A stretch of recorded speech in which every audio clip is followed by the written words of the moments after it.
Hard enough to cover the dock smugglers.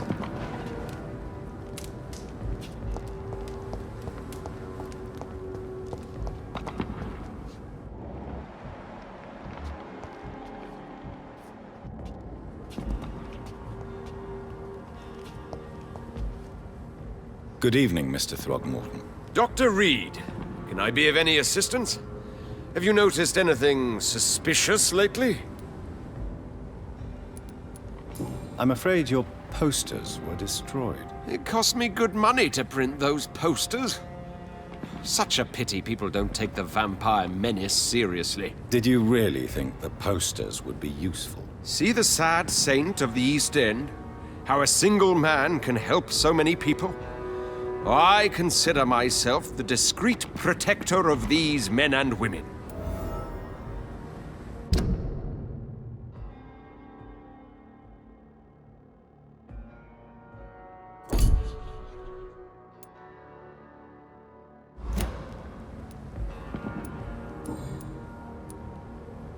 Tell me, Ichabod, why do you consider yourself the protector of Hampton's shelter? He is a truly inspiring example. Dedicated, pious. His shelter is open to all, whoever they are. Most admirable.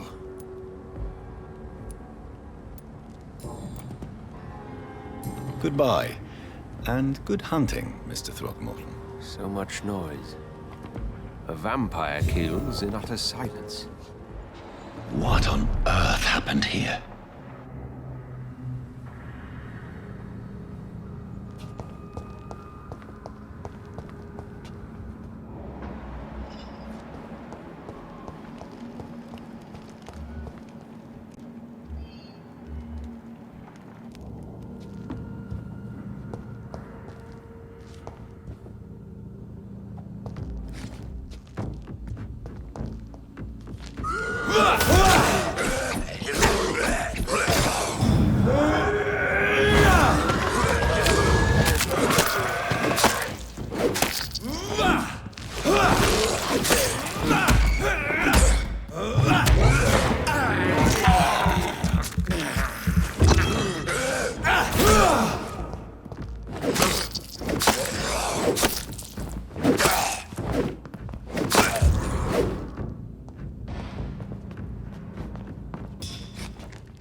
I can't protect the whole city. It's hard enough.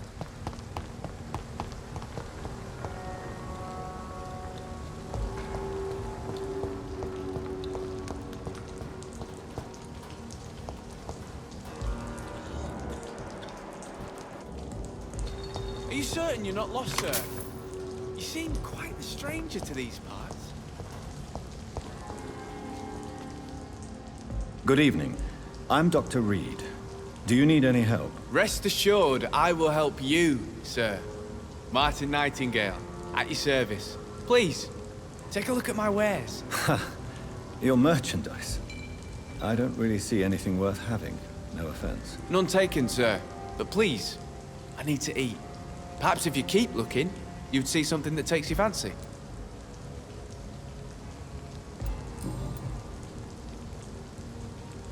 Let me be frank. You're as much of a businessman as I am a werewolf, right? Who the hell are you to question me? It's hard enough to stay clean when you don't have a place to sleep.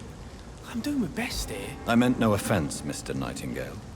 I was merely pointing out the fact that you're unlikely to survive long if you continue wandering this path. And what should I do then, sir? Should I join the wet boot boys like so many others? No thanks. I'd rather be a bad seller than a dead gang member.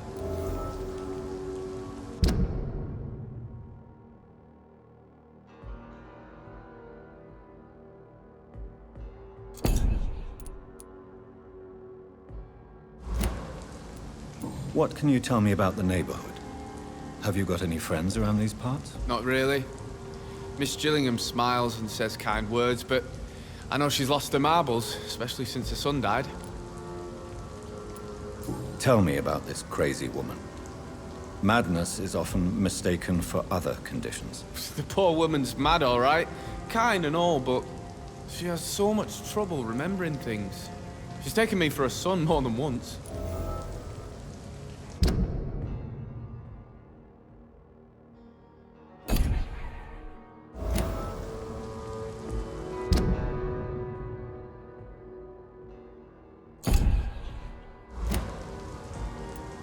How interesting. I don't suppose you know what happened to her son. Jack! Rumour has it he tried to tackle some gang lads. I didn't know him well, but I heard he was a nice enough chap. His old ma still thinks he's around.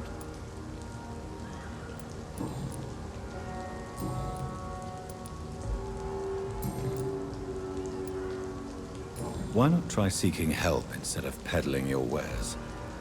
I'm sure there are people around here that would gladly help. There's always the night asylum.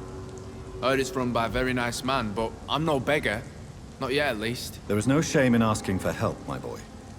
Sometimes it can even be the best course of action. I don't feel okay with that.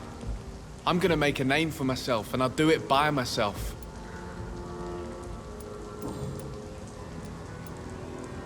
Have you heard anything recently concerning Sean Hampton's shelter? I heard he had a scam of his own. A cult or something.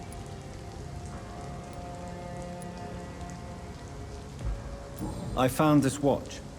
It belonged to Miss Gillingham, but I thought you might find it useful. That makes sense. She would have forgotten about the watch by the next day. If you say so. Take this for your trouble, Dr. Reid. I will not forget your gesture, I swear.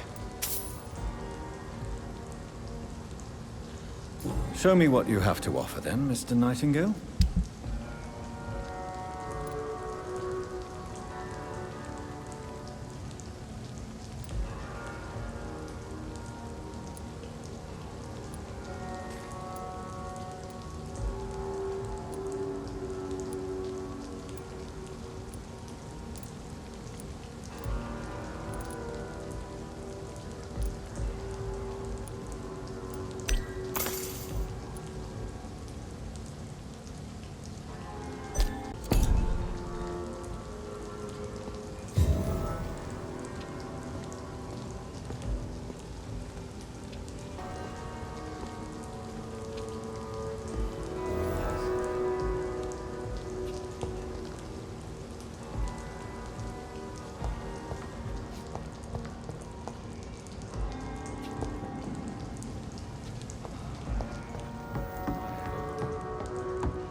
Good evening, miss.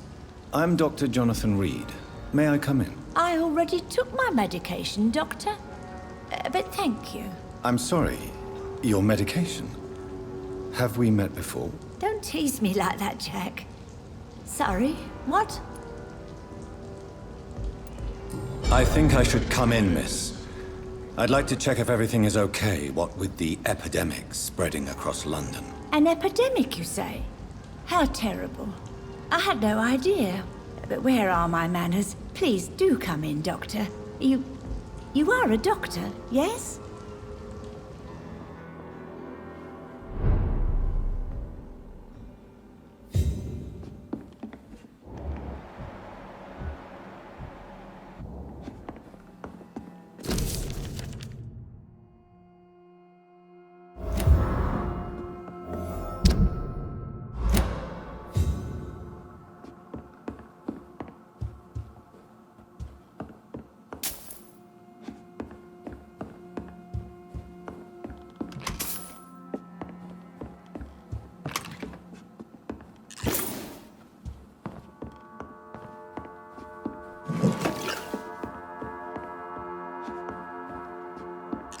It's locked.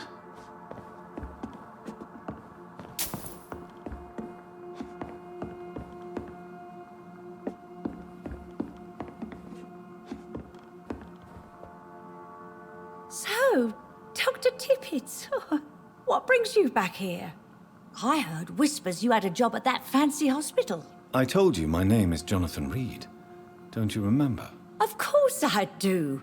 I remember my name too. Gillingham. But you may call me Enid, Doctor. I'm very happy to see you again.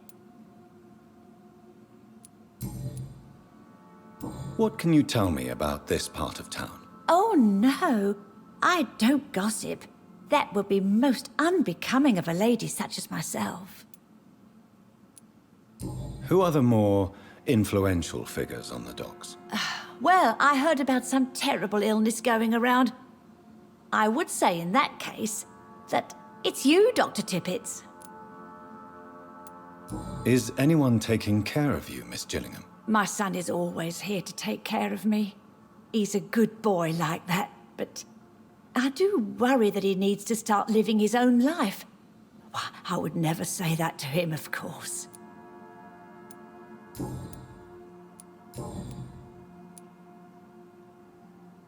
Enid, have you really no idea what happened to your son? No idea at all? I've not seen Jack for so long. I lose track of time. Has something bad happened to him?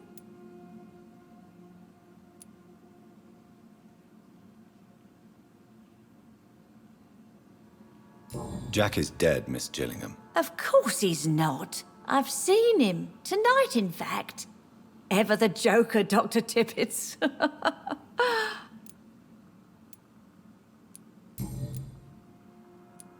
Have you heard anything recently concerning Sean Hampton's shelter? I've never heard that name before, I'm afraid. Goodbye, Miss Gillingham.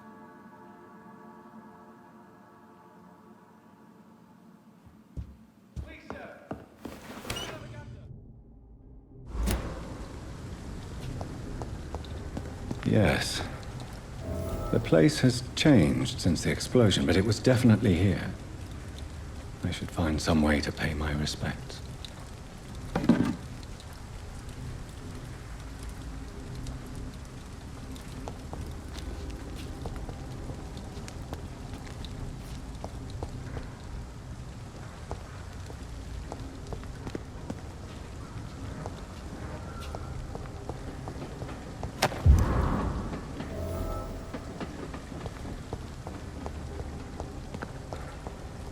May all who suffered from this tragedy find or rest in peace.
It's locked, all right.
It's locked.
No more questions, Dr. Reid.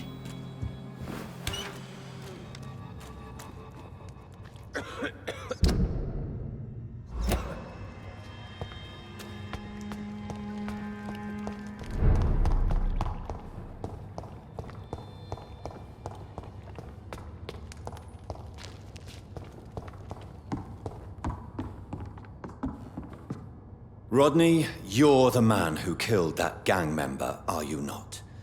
Is that why you are hiding in this godforsaken place? Yes, I did. I did not even know his name. Then why did you kill him? That arsehole always mocked me for the color of my skin. Usually I let it go. But not that night. We fought. He died.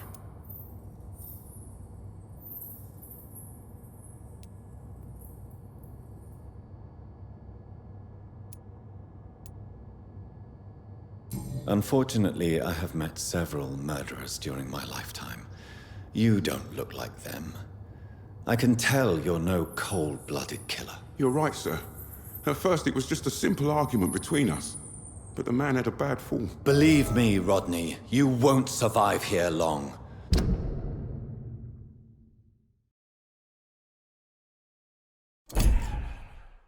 No matter what you did, you must go back to where you used to live. I'll go back to the docks then. But if I die, remember that the blood of Rodney Grader will be on your hands.